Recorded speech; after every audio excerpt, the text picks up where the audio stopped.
उस्मान तारिक साहब, आपको अल्लाह ताला ने एक बड़ी यूनिक सी सलाहियत दी है और आपकी मिस्ट्री बॉलिंग, ये जो आप रुक कर आते हैं, बॉल डालते हैं, अगर आपको कोई मौका मिले ये जो अपनी मिस्ट्री बॉलिंग है किसी खिलाड़ी को सिखाने का, तो वो कौन सा खुशकिस्मत हो सकता है? जो आएगा मेरे पास उसको सिखाऊंगा। तो अब तक कौन आया? अभी तक कोई आया नहीं है, क्योंकि मौका ही नहीं मिल रहा कि मैं क्लब जाके किसी बच्चों के साथ या यंगस्टर्स के साथ, क्योंकि पाकिस्तान टीम शायद T20 स्टार्ट हो गई and we are in the loop. तो जैसे ही जाऊंगा तो देखूंगा। बट अभी जो क्या कहते हैं, पेशावर ज़ल्मी में एक लड़का सेलेक्ट हुआ पेशावर का, काशिफ नाम है उसका। तो वो आता था सीखने के लिए, पूछता था मुझसे, यंग है अभी वो ना, बिल्कुल मतलब फ्रेश है, ग्रेड 2 वगैरह, मतलब इस तरह कुछ खेला नहीं है। तो थोड़ी बहुत उससे हेल्प आउट करता था कि यार ऐसे है वैसे। तो उस्मान तारिक साहब, ये जो करियर की शुरुआत में ही आपको इतनी पजीराई मिली है, इतना प्यार मिला है, इसको कैसा महसूस कर रहे हैं और कितनी जिम्मेदारी आप पर अब बढ़ गई है कि जनाब उस्मान तारिक साहब, उम्मीदें बहुत ज़्यादा वाबस्ता हो गई हैं आपसे? मतलब अल्हम्दुलिल्लाह कि इतनी इज्जत मिली है और इतना प्यार और इतना रुतबा।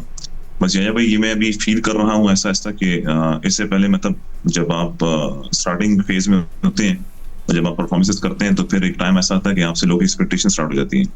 अब जैसे कि मेरा जो लास्ट मैच था जिसमें मैं विकेटलेस गया और उसको रन्स भी कंसीडर किए, तो काफी मतलब जितने भी हमारे चाहने वाले हैं तो उनकी तरफ से वो रिस्पांस वगैरह ऐसे आता था कि यार मतलब रिलेटिव्स हो गए या दोस्त हो गए कि यार ये मैच जिताना था, ये था वो था, तो एक्सपेक्टेशंस होती हैं उनकी। और तो अब ज्यादा जिम्मेदारी फील करता हूँ कि मतलब now people are expecting me and I am just trying my level best कि मैं अच्छे से अच्छा करूँ आगे टूर्नामेंट्स जो भी आती हैं, सीरीज आती हैं, और जितनी भी उम्मीदें इन सबकी कि वो पूरा कर सके। इंसान के हाथ में कोशिश है, वो पूरी मैं करूँगा इंशाल्लाह। तो उस्मान तारिक साहब, ये बताएं कि हमने आपकी बड़ी सलाहियतों की बात कर ली, बड़ी अहलियत की बात कर ली, ये जो आपकी आवाज़ में एक गरज है, ये जो आपकी आवाज़ में एक रोब है, इसका कभी इस्तेमाल किया आपने? किसी ने आपको बताया है कि यार क्या आवाज़ है माशाल्लाह आपकी? सो फार तो आई गेस एक्शन के साथ साथ आवाज के बारे में बहुत ज्यादा बात हुई है। ये मतलब मैंने सुना है कि यार आपकी आवाज, और usually there was a time कि मैं जहाँ पे बोलता था कि यार ये आवाज कैसे मैं इसको पतली थोड़ा सी करूँ, क्योंकि काफी ऑकवर्ड लगती थी ना, किसी महफिल में सुकून से बंदा बात भी नहीं कर पाता जब आपकी आवाज इस तरह थोड़ी सी ऑकवर्ड हो। मतलब आप विस्पर नहीं कर सकते ना।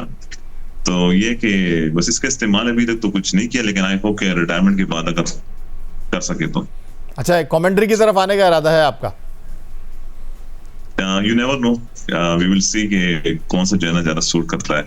तो कमेंट्री हुई या कोई होस्टिंग हुई या जो भी, तो will see.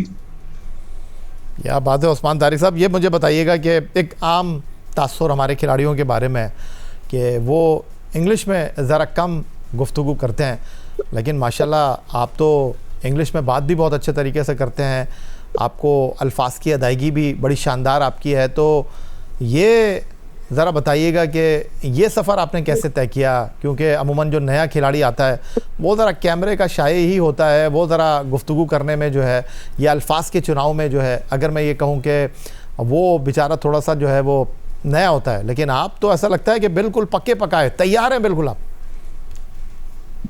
Thank you so very much भैया, भाई इतनी तारीफ आपने की है। देखें, ये मेरे ख्याल से जो जिस प्रोसेस से मैं होके आ रहा हूँ, तो उसमें ये भी सीखते थे कि यार like when there was a time कि जहाँ पे आप फिर मतलब ऐसे लेवल पे होगे कि जहाँ पे आपने मीडिया कंट्रोलिंग भी करनी होगी, तो उसकी प्रिपरेशंस भी साथ साथ करते थे। ऑनेस्टली मतलब मेरे जो कोचेस थे उन्होंने मुझे हर एक एस्पेक्ट्स में मतलब मुझे प्रिपेयर करने की कोशिश की है अपनी तरफ से कि मैं हर एक चीज के लिए रेडी रहूं। और उसके अलावा एजुकेशन भी बहुत मैटर करती है। अगर आप किसी मतलब अच्छे इंस्टीट्यूट से पढ़ के आते हैं, आपकी एजुकेशन होती है और आप फिर मतलब उसी चीज को कैरी करते रहते हैं, तो वो आपको फिर फायदा देता है लॉन्गर टर्म में। और टू बी वेरी ऑनेस्ट, मैंने जो इंग्लिश है, मैं मुझसे पूछते थे जब भी कोई बंदा कि यार फैमिलीज में या दोस्तों में कि यार आप इंग्लिश कैसे इंप्रूव हुई है। अब जिस तरह की मतलब मुझसे पूछा जा रहा है कि यार हम भी इंप्रूव करना चाहते हैं, तो मैंने उनको सजेशन दिया कि यार बेसिकली मतलब मैं चाइल्डहुड से ये डिज्नी कार्टून्स बहुत देखता था, तो उसमें वो इंग्लिश डिज्नी कार्टून इंग्लिश हो मतलब सबटाइटल के साथ देखना था और फिर उसके बाद उसी लैंग्वेज को ट्रांसलेट करता था, फिर उसको यूज करता था। तो मेरे जो इंग्लिश है वो बेसिकली एजुकेशन से ज्यादा मूवीज पे इम्प्रूव हुई है। तो ये मैं सजेशन देता हूँ सबको कि आप लोग भी देखो।